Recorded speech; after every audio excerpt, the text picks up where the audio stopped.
T Nation? It's your girls, Latoya and Todd, and we're back with another banger. We're doing a story time on how we met. Yeah, before we get started, make sure you like, comment, subscribe, and hit that notification bell so you won't miss no more videos. Yeah. Let's get into the video. Okay, so I'm gonna start off. It was March. It was in March of 2020. I was on this dating app called POF, which means Plenty of Fish. I was just looking through people's profiles,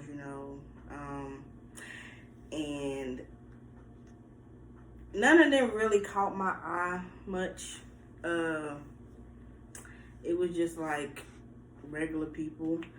I talked to a few of them or whatever, but in my bio and on my profile, I stated that I have a kid already, and they didn't really mess with me too much because my child, we're a package becoming two. You don't mess with my child, you don't mess with me. That's just simple. You're not gonna leave my child out because, yeah.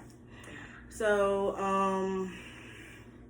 I went on POF one day and I came across a specific person's profile that really caught my eye.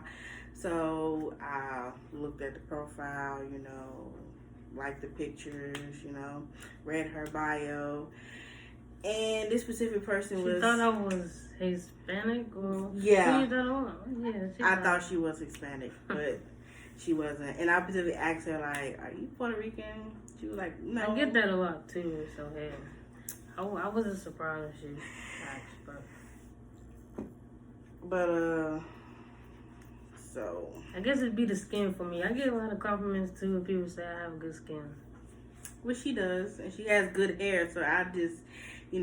thought that she was mixed with Puerto Rican and black or just plain up Puerto Rican, but nope, I was wrong. But, she's just fully black. She just light-skinned.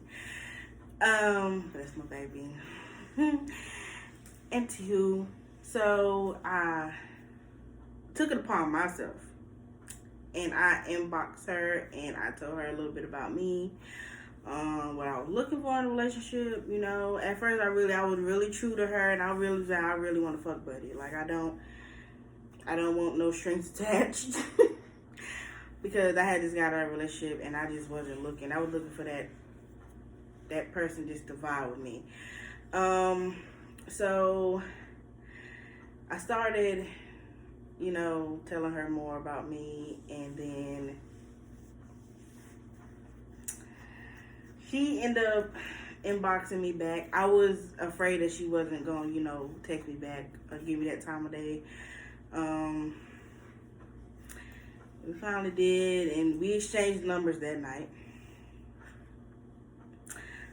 We text. Yeah, because going back and forth on that app notifications be coming back so slow. Like 5 days later, I'm like, I was on this app the other day. How am I just not getting her text? So I'm like, can I have your number?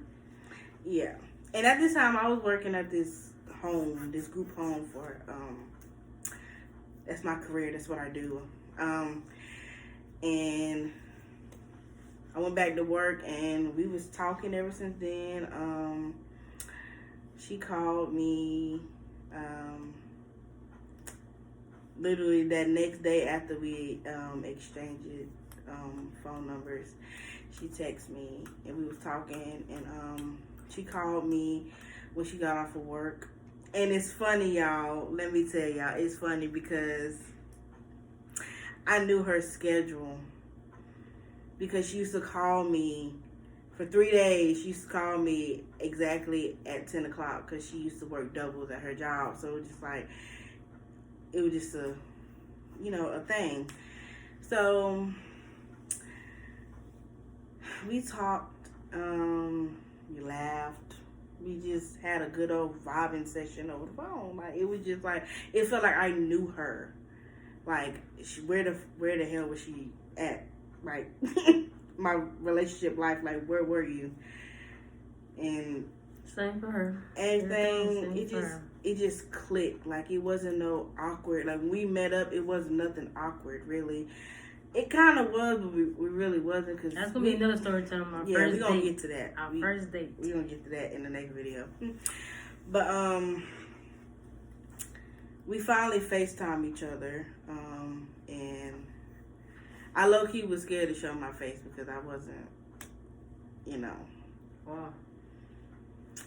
My face wasn't right. Like, I had acne, and it was just not work. And I was at work, and I was just stressed.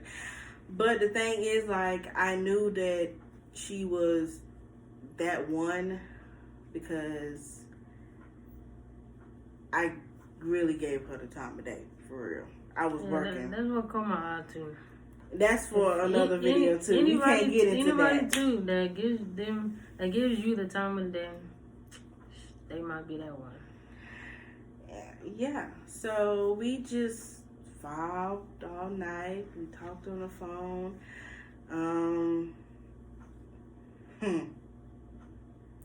And we also gonna put a little curve in here. We stopped talking for a month because at the time we was just talking. We wasn't in nothing committed. We wasn't, obligated to text anybody back or whatnot. But I was just worried about her because I was texting her. She was texting me back or whatever. But I know she'd be at work, so I wouldn't really be worried about her texting me. Because I know what time she go on break at work too. But she didn't text me back, so I was worried. But after a while, I just stopped texting her because I wasn't finna, do all that. Seemed thirsty. Yeah, definitely that. It's not that. And I was just weighing my options out. So, I was talking to other girls, so hey. And I just seemed like they wasn't the one, so I just hit her back up. Yeah, my brother threw me a housewarming cookout or whatever. And it was in June. I had just moved in here, this apartment. And I was in my bedroom and no, it was in June. But yeah, it was just. And we talked all night that night. She had like a cat got her tongue already. We just talked all night that night. Like she was wondering what made me text her back, this and that. And then eventually we ended up falling asleep on the phone. First time since, we didn't fall asleep at all when we first started talking to each other. We'll say goodnight and talk to each other later. And I went to sleep then, and I went to work, and she do her work. And we cut for dinner. It was up and stuck. Yep. So then the emergency came. She had to go to the hometown. Yeah, I had to go to the hometown. I had a really hometown emergency.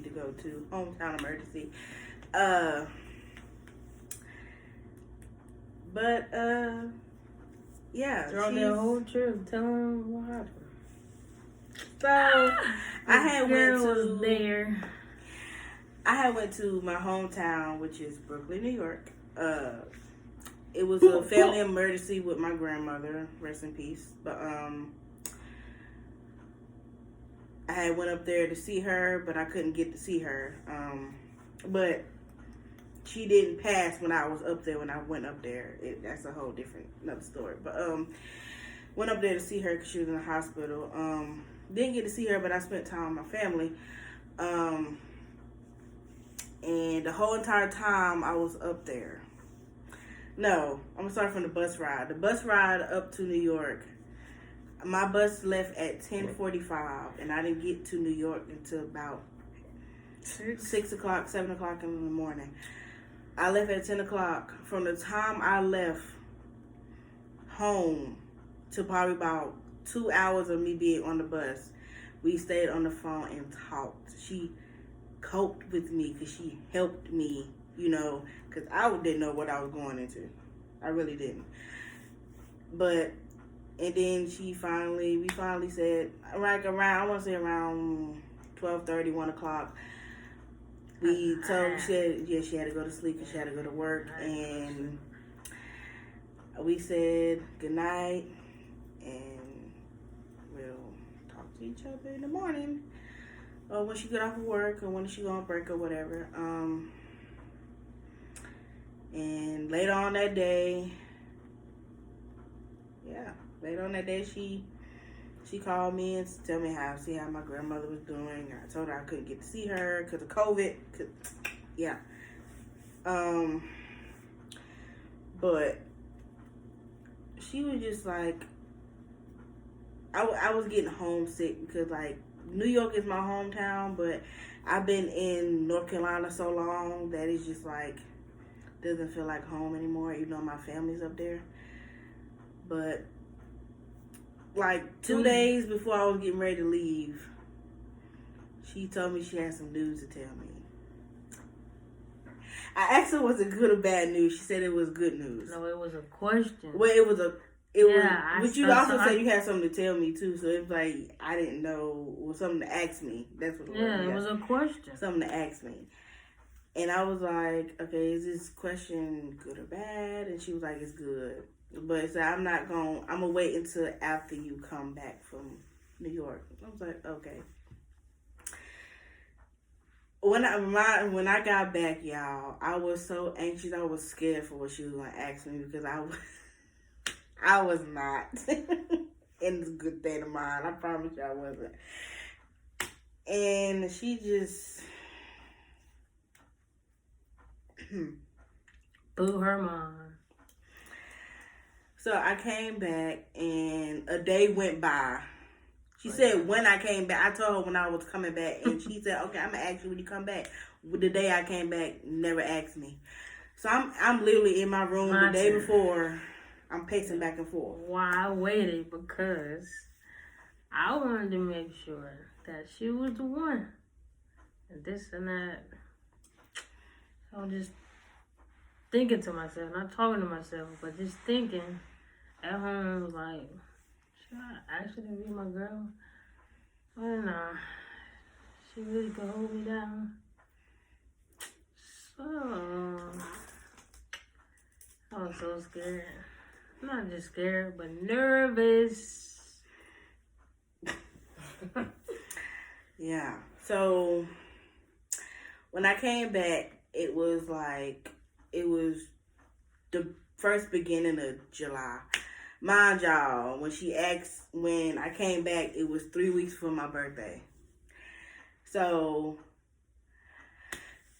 she asked me that second night, the first day I've been back or whatever after my trip. She July called me. 6th, 2020, I asked this beautiful lady to be my girlfriend. Stop it now. And what was your answer? Yes, I will be your lady. I hid my expression. I hid it. You know I did because you wanted me to show my face. And I ended up showing it. But I was smiling from ear to ear. Yeah. Because I really did not want a relationship. I just wanted somebody to talk to. And you know. She just want to fuck over me. Excuse my language. Anyway. But that was about, yeah. She just wanted somebody to play with. Not play with. Like, I needed somebody to, show. Language. Yeah. She showed me what's up, really. She showed me what real true love is and how to treat a lady. So, yeah. Well, that's the story how we met. That's the story how we got together, too. Yeah. If y'all want us to do Q&As or any pranks or anything that you got up your sleeve that you want us to do on each other? Another story time, mukbangs, anything. Like, comment, subscribe, and comment under, and talk to us. And follow us on our Instagrams, and so with that being said, it's your girl Latoya. It's your girl Tot, and it is the LNT Nation, and we out.